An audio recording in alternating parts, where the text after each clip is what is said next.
Ukraine যুদ্ধবন্ধে মার্কিন প্রস্তাবে পরিবর্তনের আহ্বান পশ্চিমাদের। চূড়ান্ত খসড়া নয় জানালেন ট্রাম্প। পরিকল্পনা ভেস্তে গেলে তীব্র অভিযানের হুঁশিয়ারি মস্কোর। ক্রমের অজুহাতে গাজায় থামছে না ইসরায়েলি বর্বরতা। ড্রোন বিমান হামলায় শিশু সহ নিহত 22। হামাসকে নিরস্ত্র করা না হলে ফের যুদ্ধ শুরুর হুঁশিয়ারি তেল আবিবের। কাঠমান্ডুতে নেপালের ক্ষমতাচ্যুত প্রধানমন্ত্রী কেপি শর্মা ওলির বিশাল র্যালি। পার্লামেন্ট পুনর্বহালের দাবি, তরুণদের প্রতি জানালেন সমর্থন।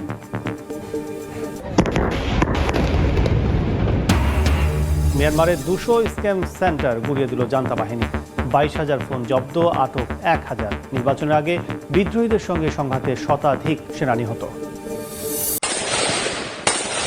এদিকে মিয়ানমারের জাতীয় নির্বাচনের দিন যত ঘনিয়ে আসছে ততই উত্তপ্ত হচ্ছে অভ্যন্তরীণ সংঘাত। জান্তা বাহিনীর সঙ্গে বিদ্রোহী গোষ্ঠীগুলোর লড়াইয়ের মাত্রাও বেড়েছে।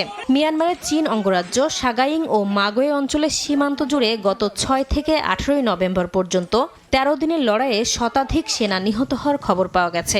জান্তা বাহিনীর সঙ্গে যুদ্ধে চীন রাজ্যের টেদিম টাউনশিপে অবস্থিত গুরুত্বপূর্ণ কেনেডি পিক সামরিক ঘাঁটি পুনর্দখলের দাবি করেছে চীন ব্রাদারহুড অ্যালায়েন্স। কৌশলগত গুরুত্বপূর্ণ এই ঘাঁটি 2023 সালে প্রথম দখল করেছিল তারা। 2025 সালে জান্তা সেনারা পুনরায় এর নিয়ন্ত্রণ নেয়।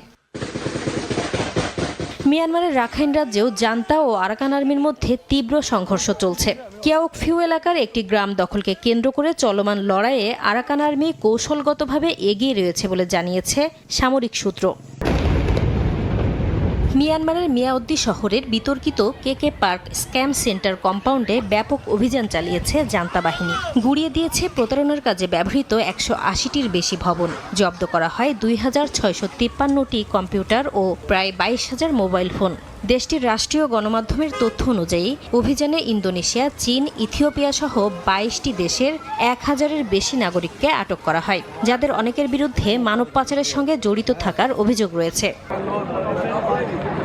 এর আগে গত মঙ্গলবার মিয়ানমারের সেনা প্রধান মিং অং হ্লাইংয়ের নির্দেশে মানব পাচার ও অনলাইন প্রতারণা চক্রের প্রধান ঘাঁটি হিসেবে পরিচিত সীমান্ত শহর মিয়াওদ্দিতে অভিযান শুরু হয়। যৌথ এ অভিযানে অংশ নেয় দেশটির সামরিক বাহিনী ও কারেন ন্যাশনাল আর্মি।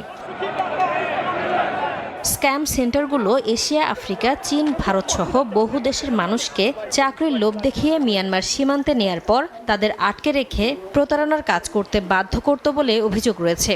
কেউ এই কাজে অস্বীকৃতি জানালে চালানো হতো অমানবিক নির্যাতন।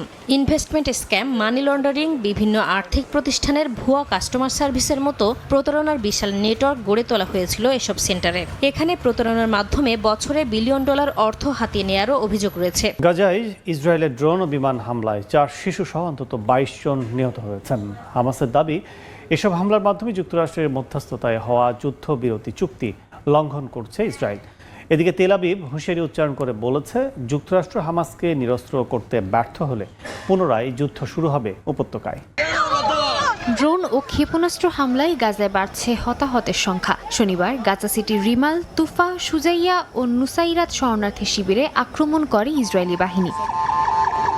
দেইর আল বালাতে একটি বাসভবনে আঘাত হানে ক্ষেপণাস্ত্র। নিহত হয় 4 শিশু। জাবালিয়া, বুরেইজ ও খান ইউনিসের পূর্বাংশেও হামলায় বহু মানুষ আহত হয়েছেন। হামলার বেশিরভাগই চালানো হয়েছে কোনো সতর্কতা ছাড়া। তথাকথিত ইয়েলো লাইন অতিক্রমের অভিযোগেও ফিলিস্তিনিদের উপর গুলি ছুড়ছে নেতানিয়াহুর সেনারা।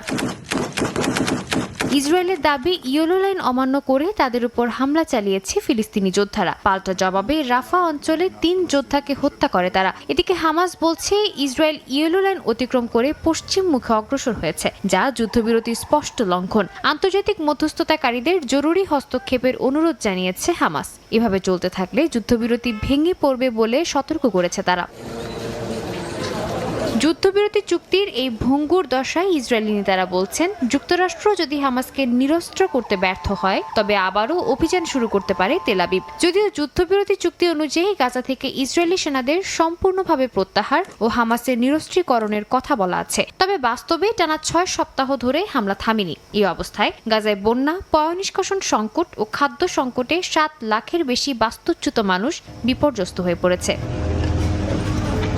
এর মধ্যে নিউ ইয়র্কের নবনির্বাচিত মেয়র জোহরান মামদানি ওয়াশিংটনে প্রেসিডেন্ট ট্রাম্পের মুখোমুখি হয়ে যুক্তরাষ্ট্রকে সরাসরি গণহত্যায় অর্থায়নের অভিযোগ করেন। বলেন, নিউ ইয়র্কের করদাতারা তাদের অর্থ স্থানীয় সংকট সমাধানে দেখতে চায়, অথচ তা গাজায় যুদ্ধ চালানোর পেছনে ব্যয় হচ্ছে। মামদানি বলেন, ট্রাম্প শান্তি আনার চেষ্টার কথা বললেও আন্তর্জাতিক মানবাধিকার লঙ্ঘন এখনো থামেনি। ইউক্রেন যুদ্ধ বন্ধে প্রস্তাবিত শান্তি চুক্তির সংঘাত অবসানের চূড়ান্ত প্রস্তাব নয় বলে জানিয়েছেন মার্কিন প্রেসিডেন্ট ডোনাল্ড ট্রাম্প। পশ্চিমা দেশগুলোর দাবি, কিয়েভের সঙ্গে আলোচনার মাধ্যমে এই প্রস্তাবে পরিবর্তন আনা প্রয়োজন। G20 সম্মেলনের ফাঁকে ইউক্রেন যুদ্ধ নিয়ে আলোচনায় এই সিদ্ধান্ত নেয় ইউরোপীয় নেতারা। এদিকে রাজনৈতিক ও কূটনৈতিক টানাপোড়েনের মাঝেই অব্যাহত রয়েছে দুদেশের পাল্টাপাল্টি হামলা। পশ্চিমা দেশগুলো যখন যুদ্ধ থামাতে ব্যস্ত, তখন ইউক্রেন জুড়ে ড্রোন ও ক্ষেপণাস্ত্র হামলা চালিয়ে যাচ্ছে রুশ বাহিনী। কিয়ারসন, দিনিপ্রো, ওডেসা সহ ইউক্রেনের পূর্ব দক্ষিণাঞ্চলের বিভিন্ন এলাকায় রাশিয়ার হামলায় আবাসিক ভবন, বিদ্যুৎ কেন্দ্র ও অবকাঠামো ক্ষতিগ্রস্ত হয়। কিয়েভ জানায়, কয়েকটি শাহেদ ড্রোন ভূপাতিত করা হলেও কিছু তাদের প্রতিরক্ষা ব্যবস্থা ভেদ করে ঢুকে পড়ে, ফলে বাড়ছে হতাহতের সংখ্যা। সীমান্ত জুড়ে আর্টিলারি গোলাবর্ষণও অব্যাহত রয়েছে উভয় পক্ষের। শীতের আগমনে রুশ বাহিনী কিয়েভের জ্বালানি স্থাপনাগুলোকে প্রধান টার্গেট করায় বহু এলাকায় বিদ্যুৎ ও পানি সরবরাহ ব্যাহত হচ্ছে। একই দিন 5টি রুশ অঞ্চল, ক্রিমিয়া ও কৃষ্ণ সাগরের আকাশে 33টি ইউক্রেনীয় ড্রোন ভূপাতিত করা হয়েছে বলে জানায় রুশ প্রতিরক্ষা মন্ত্রণালয়।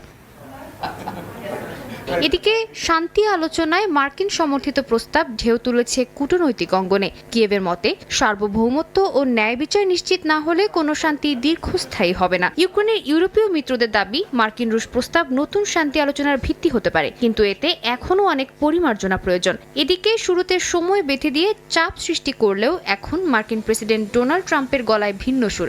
শনিবার সাংবাদিকদের তিনি বলেন, প্রস্তাবিত শান্তি চুক্তি চূড়ান্ত প্রস্তাব নয়, তবে রুশ প্রেসিডেন্ট ভ্লাদিমির পুতিন ইঙ্গিত দিয়েছেন কিয়েভ এই পরিকল্পনা নাকচ করলে রুশ বাহিনী আরও অগ্রসর হবে।